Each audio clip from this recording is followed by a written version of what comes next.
So I'm with John Johnson, the co-founder of Buzzfeed, and you just got done doing your keynote. So first of all, thank you for coming. We have such a high caliber speaker finish off our event. The most pressing question for me was, so you started off in the non-for-profit space. Sure. Filmmakers Collaborative, actually, but then iBeam, both nonprofit.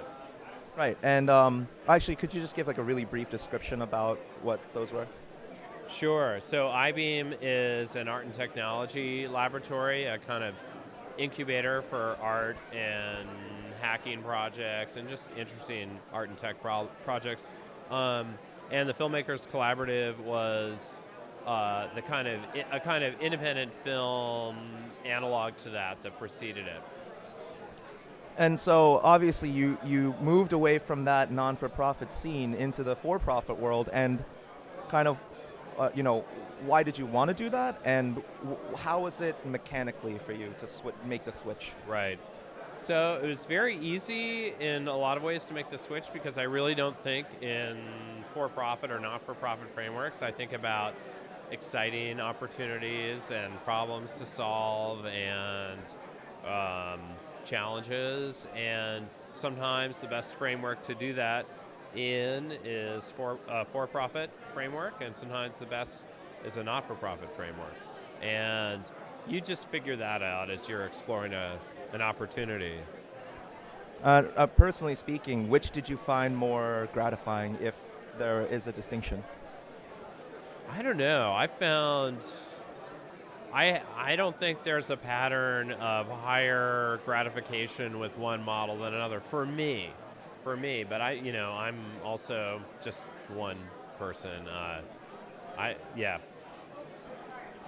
another question about pivoting actually is you weren't always in the kind of film space. You didn't study that originally.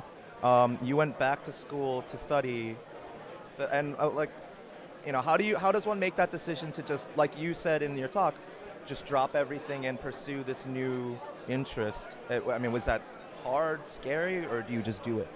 I've always just done that.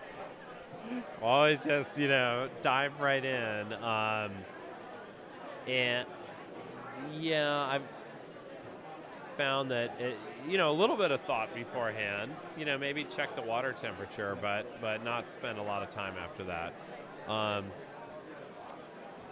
So jump right in. Is my general practice, as dumb as that may sound. So you've been so successful in everything that you've gone into, and not only that, but they're also different. And like you said, you'll turn your attention to something and then dive into it. So, and I know a lot of people get that advice, just do it, pursue your dreams, dive right in. But do you have any kind of advice on how to do that and have that not be an epic failure? So just the way you frame that question to me reflects a way of looking at something where you're looking kind of off the cliff, or you're looking at the potential negative consequence. And there's a saying, I'm a surfer and a snowboarder, and in snowboarding we have a saying, don't look at the tree. That's because when you look at the tree, your eyes go there, it moves your hips, you go head for the tree. And I think that's true in business. So rather than worrying about something being a failure, actually a failure, there's a lot of literature on this too in the business world. Failure can be a great thing. Failing's fine as long as you fail fast. Don't spend a lot of time failing.